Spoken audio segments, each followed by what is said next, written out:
क्या करें? कल पूर्वी सिंहभूम जिला में 43 केस एक साथ डिटेक्ट किए गए हैं और जो हम लोगों को अंदेशा था वो इस बात का इंडिकेशन है कि डेफिनेटली हमारा ज़िला एक बार फिर से कोविड की एक नई वेव देख सकता है। और इसी क्रम में हम लोग अपनी पूरी तैयारियों का जायज़ा लेने के लिए, बचाव में हम लोग क्या कर सकते हैं उसके लिए, और अन्य सब चीज़ें जैसे वैक्सीनेशन है या टेस्टिंग है, उन सब का जायज़ा लेने के लिए आज जितने भी हमारे हॉस्पिटल्स हैं, वो गवर्नमेंट हॉस्पिटल्स हों या प्राइवेट हॉस्पिटल्स हों, जो स्टेक होल्डर हैं मोस्टली इसमें सबके साथ में एक समीक्षा बैठक की गई। इस समीक्षा बैठक में पिछले 2 वेव्स में हम लोगों ने जो सीख ली है, उसके बाद हमारी जो ऑक्सीजन कैपेसिटी या बेड्स कैपेसिटी या HR जो हमारा रैंप अप हुआ है उसके बारे में हम लोगों ने चर्चा किया। और उसके बाद जो लोगों ने बताया कि 2 चीज़ों को हम लोगों को ध्यान में देखना है। पहला कि अभी हम लोगों को नहीं पता कि एग्जैक्टली वेरिएंट कौन सा है। जो अभी तक झारखंड की जीनोम सीक्वेंसिंग हुई है उसमें डेल्टा वेरिएंट ही अभी तक प्रीडोमिनेंट आ रहा है। पर हम लोगों ने ये डिसाइड किया है कि अब हम लोग ना सिर्फ फॉरेन ट्रैवलर का बल्कि जो रेगुलर पेशेंट्स एडमिट हो रहे हैं उनका भी हम लोग जीनोम सीक्वेंसिंग के लिए भेजेंगे। TMH ऑलरेडी जो पेशेंट्स एडमिट हो रहे हैं उनकी जीनोम सीक्वेंसिंग के लिए भेज रहे हैं। अभी तक प्रीडोमिनेंटली डेल्टा वेरिएंट ही है और डेल्टा वेरिएंट पिछले बार काफ़ी ख़तरनाक था, तो इसलिए हम लोगों को सावधान रहने की ज़रूरत है। अगर ओमिक्रॉन वेरिएंट आता है जो हम लोग की जीनोम सीक्वेंसिंग से पता चल जाएगा, और जिस हिसाब से रैम्पेंट तरीके से केसेस झारखंड में भी बढ़े हैं या पूर्वी सिंहभूम जिला में बढ़े हैं, तो ये एक संशय ज़रूर आता है कि ज़रूर ओमिक्रॉन वेरिएंट जो है वो हम लोग को हिट किया है। इसके लिए जीनोम सीक्वेंसिंग के माध्यम से पता लगाया जाएगा। परंतु जो दूसरे वेस्टर्न देशों का एक्सपीरियंस रहा है, स्पेशली साउथ अफ्रीका का जो एक्सपीरियंस रहा है, उसमें इस वायरस की इन्फेक्टिविटी जो है बहुत ज़्यादा है। अचानक से केसेस जो हैं बहुत तेज़ी में सर्ज करते हैं। हम लोगों को अभी तक जो नॉलेज है उसके हिसाब से ये वायरस जो है उतना ख़तरनाक नहीं है जितना डेल्टा था, परंतु किसकी बॉडी पे वायरस कैसा असर करेगा ये बिल्कुल अनप्रेडिक्टेबल है, हम लोग को नहीं पता है। तो इसीलिए बहुत ज़्यादा ज़रूरी है कि सतर्क रहेंगे और सावधान रहेंगे, क्योंकि हॉस्पिटलाइजेशन जो है वो वेस्टर्न कंट्रीज़ में भी ठीक ठाक रेट में हुई है।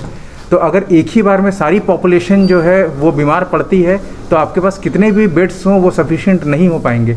और इसीलिए हम लोग को बहुत ज़्यादा ज़रूरी है कि हम लोग इस पूरे के पूरे वेव को डिले करें और जितनी हमारी मेडिकल कैपेसिटी हैंडल कर पाने की क्षमता रखती है उसको हम लोग उसी लिमिट में रखें। अदरवाइज़ ये ओवरलोड जो है ये किसी पॉपुलेशन के लिए भारी पड़ता है। और इसके लिए बहुत ज़्यादा ज़रूरी है कि जो लोग कॉम्प्लासेंट हो गए हैं, जो आज के दिन में लोगों की स्पेशली बिहेवियर लग रही है, उस पर हम लोगों को इमीडिएटली कर्व करना ज़रूरी है। देखा जा रहा है कि लोग अभी भी बिल्कुल पार्टीज़ कर रहे हैं, जबकि स्कूल बंद करवाया गया था कि बच्चे घर के अंदर रहें, इस कोविड वायरस से बचे रहें। तो विभिन्न पार्कों में, विभिन्न पिकनिक स्पॉट्स पे लोग जो है वो पार्टीज़ कर रहे हैं। हम लोगों को कड़े कदम उठाने पड़े और हम लोगों को टेस्टिंग्स भी वहाँ पर शुरुआत करना पड़ा। परंतु ये बिहेवियर हम एक्सपेक्ट करते हैं कि लोग खुद समझेंगे और लोग खुद से करेंगे। क्राउडेड प्लेस में अभी बहुत सारे हम लोग को अनाउंसमेंट मिल रहे हैं जहाँ पे लोग कल की नाइट पार्टीज़ की तैयारियाँ कर रहे हैं, 31 की पार्टीज़ की तैयारियाँ कर रहे हैं। इस तरीके का कोई भी बिहेवियर ना सिर्फ आपको बल्कि आपके परिवार को भी खतरे में डाल सकता है। हम लोगों ने 2 बार इसके वेव को देखा है। तो मैं उपायुक्त पूर्वी सिंहभूम होने के नाते सभी जिले वासियों से अनुरोध करता हूं कि आपने पहले भी 2 बार जिला प्रशासन को सहयोग किया है, इस बार भी सहयोग करें और इस प्रकार के किसी भी एक्टिविटी से जिससे आपके परिवार को खतरा हो सकता है उसमें पार्टिसिपेट ना करें। जो एकमात्र उपाय हम लोगों के पास में है वो है वैक्सीनेशन, क्योंकि अभी भी कोविड का कोई नोन इलाज नहीं है। तो वैक्सीनेशन हम लोगों का एकमात्र उपाय है। वैक्सीनेशन में हम लोग काफ़ी ऊपर भी हैं, परंतु उसके बाद भी चूँकि हमने पहले ही बताई कोविड किसकी बॉडी पे कैसे रिएक्ट करेगा इसका कोई नोन नहीं है। तो आप इमीडिएटली अगर किसी ने वैक्सीनेशन नहीं लिया है या अगर उनका सेकेंड डोज ड्यू है, जिनको वैक्सीनेशन लेना है, वो इमीडिएटली हमारे सेंटर्स में जाके वैक्सीनेशन लें। हम इसकी इन्फॉर्मेशन लगातार सोशल मीडिया के माध्यम से और मीडिया के माध्यम से प्रोपागेट करते हुए रहते हैं। 2 नए वैक्सीनेशन शुरू होने हैं 3 तारीख से। जो 15 से 18 वर्ष के हमारे बच्चे हैं उनकी वैक्सीनेशन शुरू होने वाली है, उसकी भी तैयारियां हम लोग कर रहे हैं। इसकी पूरी इन्फॉर्मेशन जो है आप लोगों को दे दी जाएगी। इमीडिएटली 15 से 18 वर्ष के जो बच्चे हैं उनको वैक्सीनेशन लगवाना सुनिश्चित करवाइएगा। और जो 60 प्लस के हमारे सारे लोग हैं या फ्रंटलाइन वर्कर हैं या जो हमारे हेल्थ केयर वर्कर हैं, उनकी बूस्टर डोज जो है, जो कि उनके सेकेंड डोज से 39 हफ्ते मतलब 9 महीने के बाद जो लगनी है, तो जो भी इसमें एलिजिबल हो जाएंगी वो इमीडिएटली अपना बूस्टर डोज ले लेंगे, ताकि उनको ये कोविड प्रतिरोधी क्षमता जो उनके बॉडी में बनी हुई है वो बनी रहे, और अगर कोई भी वेरिएंट आए तो उनके जो बॉडी का है उसको इफेक्ट ना करे। इसके साथ ही साथ हम लोगों ने ये भी आज डिस्कस किया है कि किस प्रकार से हम अपनी टेस्टिंग कैपेसिटी को रैंप अप करेंगे, किस प्रकार से हम अपनी ऑक्सीजन कैपेसिटी को रैंप अप करेंगे, और किस प्रकार से हम लोग मिलके इसमें आगे बढ़ सकते हैं। साथ ही साथ जो शंकाएँ आज के दिन में दर्शाई गई हैं, उससे जो मार्केट में भीड़ हो रही है, जो विभिन्न पिकनिक स्पॉटों में भीड़ हो रही है, तो सबने इसके ऊपर बहुत ही ज़्यादा चिंता व्यक्त की है और एक स्वर में माना है कि इस तरीके के बिहेवियर जो है कभी भी किसी भी ज़िले में हुई है, किसी भी राज्य में या किसी भी देश में हुई है, तो वो भारी हिट हुआ है वहाँ पे कोविड से। तो मैं अगेन सारे डॉक्टर्स की टीम, एक्सपर्ट्स की टीम लगातार आपको चेतावनी दे रही है, प्रशासन आपसे लगातार अनुरोध कर रहा है। तो मैं मीडिया के माध्यम से सबों से अनुरोध करूँगा कि इस प्रकार की कोई भी बिहेवियर में इंडल्ज ना हो जिससे आपके और आपके परिवार को खतरा रहे। कोविड अप्रोप्रिएट बिहेवियर जो था, आपको हमेशा मास्क इंश्योर करना है कि आप जब भी बाहर निकलें आपके मास्क ऑन रहे, आप वक्त वक्त पे अपने हैंड को सैनिटाइज करें या धोते रहें, और 2 गज की दूरी है वो बना के रखें। वही एकमात्र उपाय, और वैक्सीनेशन है उसको इमीडिएटली जो है आपको कंप्लाई करना होगा। नववर्ष को लेकर कुछ गाइडलाइन आप जारी कर रहे हैं क्या, क्योंकि 2 दिन के बाद में पार्टी शुरू होने ये हम लोगों ने इमीडिएटली स्टेट गवर्नमेंट को और आपदा प्रबंधन विभाग को अपने कंसर्न्स के बारे में बताया है। Additional chief secretary sir health ने और आपदा सचिव ने भी हम लोग को आश्वस्त किया है कि इसके लिए जो है गाइडलाइन जारी किए जाएंगे।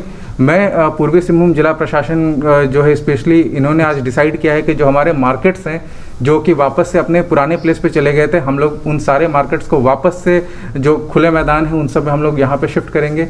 जो क्राउड हो रही है उस क्राउड को कंट्रोल करने के लिए हम लोग अपनी टेस्टिंग टीम को बिल्कुल भेजेंगे, और जो अनावश्यक क्राउड जमा होता है उसको भी हम लोग फोर्सफुली, जो हमारी बस जाती है और उसके बाद फिर टेस्टिंग करती है लोगों की, वो करेंगे। और कोई भी व्यक्ति अगर कोविड पॉजिटिव पाया जाता है उसको इमीडिएटली आइसोलेशन सेंटर में भर्ती करा देंगे, उनको किसी भी प्रकार की कोई रियायत नहीं दी जाएगी। और अगर कोई डेलिंक्वेंट करता है तो उसके विरुद्ध कड़े से कड़े कदम उठाए जाएंगे। अगर हमको प्राथमिकी दर्ज करना पड़ेगा तो भी हम नहीं चुकेंगे, क्योंकि ये सिर्फ आपके अप्रोप्रिएट बिहेवियर की बात नहीं है, आपके इस अनावश्यक बिहेवियर से पूरी सोसाइटी जो है वो खतरे में है। तो हम लोग कड़े से कड़े कदम उठाने के पक्ष में हैं, और जो पार्टीज़ की बात है उस पर हम लोगों की बिल्कुल निगाहें रहेंगी, और हम लोग की एक्सपेक्टेशन है कि हम लोग को इसके लिए अप्रोप्रिएट गाइडलाइन जो है मिल जाएगा।